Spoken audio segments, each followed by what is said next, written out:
Bienvenue à tous dans le Flash Info. Merci de suivre RTI 1. Accès à l'eau potable, le village d'Angoda, dans le département de Toumaudi, compte désormais une pompe de plus pour renforcer les capacités de son château d'eau. Un ouvrage qui vient en réponse à la pénurie d'eau potable en saison sèche. Il a été officiellement inauguré par la ministre Raymond Goudou Kofi. Direction maintenant Yamoussoukro pour l'ouverture de la 4e édition des Journées nationales de la communication et du marketing. Une plateforme d'échange et de partage entre les professionnels du milieu. Les travaux portent sur les défis actuels de ces secteurs d'activité. Ils sont présidés par le ministre de la Communication et des Médias. Quel type de gestion des déchets solides et ménagers? Le district d'Abidjan fait appel à l'économie circulaire. Elle permet de donner une seconde vie aux déchets en les transformant en matières premières. Une convention a été signée avec l'Institut national d'économie circulaire de France. Grâce Kando. Selon le recensement général de la population, la Côte d'Ivoire compte 23 millions d'habitants, dont 6 millions à Abidjan, et chaque habitant produit 280 kg de déchets par an. L'économie circulaire se présente donc comme l'une des solutions pour la gestion des déchets. Elle consiste à transformer, recycler et valoriser les déchets en matières premières pour la conception de nouveaux produits. Pour promouvoir cet outil, le gouverneur du district d'Abidjan signe une convention avec l'Institut national d'économie circulaire de France.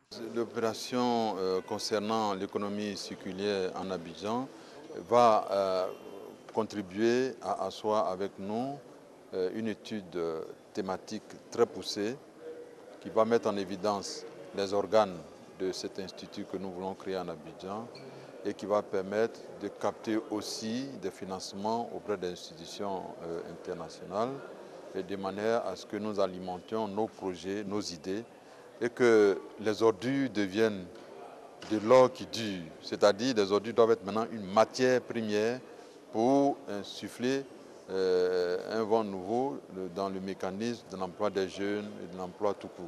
Pouvoir s'appuyer sur un pays comme la Côte d'Ivoire, une métropole aussi puissante que Abidjan dans cet espace continental qu'est l'Afrique, est un atout pour nous.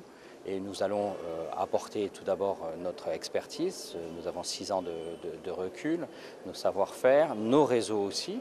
L'économie circulaire limite la consommation et le gaspillage des matières premières, entre autres l'eau et les sources d'énergie. En Algérie, la mobilisation se poursuit contre le prolongement du 4e mandat du président Abdelaziz Bouteflika. Les contestations portent essentiellement sur le report du scrutin présidentiel initialement prévu le 18 avril. Aujourd'hui, le nouveau Premier ministre a déclaré que le gouvernement serait formé d'ici la semaine prochaine avec des technocrates et représentatifs de la société, avec des jeunes et des femmes. Il précise que les revendications de la jeunesse algérienne vont constituer les lignes directrices du nouveau gouvernement. Environ 700 personnes, des prisonniers politiques libérés en République démocratique du Congo. Le président Félix Tshisekedi a signé les ordonnances visant à mettre fin à leur détention. Au nombre des plus célèbres, les 2 opposants, Firme Yangambi et Franck Diongo. La présidence assure qu'il ne s'agit là que du début des mesures en vue de décrisper le climat politique du pays. En France, des organisations non gouvernementales déposent un recours contre l'État pour manquement à son obligation d'action contre le réchauffement climatique.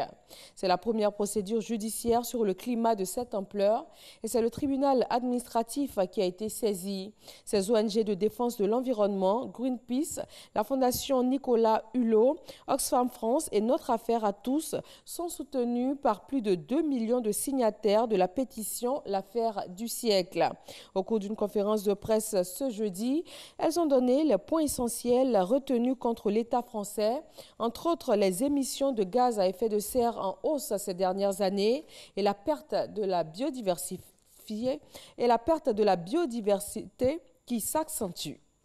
Transport aérien, dernier pays à ne pas l'avoir fait, les États-Unis et le Canada ont finalement interdit de vol tous leurs Boeing 737 MAX suite au crash d'Ethiopian Airlines dimanche. Les 371 appareils en service dans le monde sont désormais cloués au sol jusqu'à nouvel ordre. Le constructeur américain Boeing a décidé de recommander à l'administration fédérale de l'aviation américaine la suspension à titre temporaire de l'exploitation des 371 appareils qui constituent la totalité de la flotte mondiale de Boeing 737 MAX. Voilà, merci de nous avoir suivis. On se retrouve à 20h avec grand plaisir pour le journal. Tout de suite, l'info régionale.